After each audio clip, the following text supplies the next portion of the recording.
Izay ny amin'ny vaovao politika fa eo amin'ny pejim-baovao ny fahasalamana kosa sandre dia miditra an-tsehatra amin'ny ady atao amin'ny pesta ihany koa ankehitriny ny birao nasionaly misahana ny fitantanana ny loza na ny BNGRC tamin'ny fandraisana ny fanomezana ranom-panafody ary fitaovam-panadiovana avy amin'ny fikambanana Direct Aid Madagascar androany teny amin'ny foibeny teny Antanimora.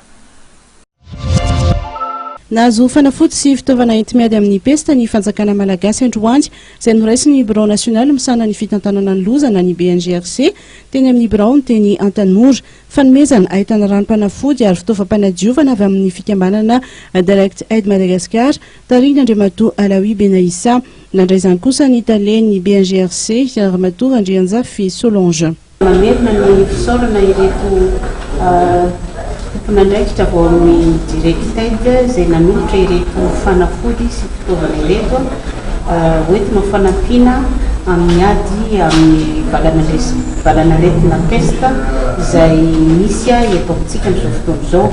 Ny fitsinjarana ireo moa zany dia hitsinjarana arak'izay filana misy any amin'ireny toerana ireny ary jerevana arak'izay priorité zany filazazy angamba izay ny fomba hitsinjarana ihanyireo fitaovan'ireo.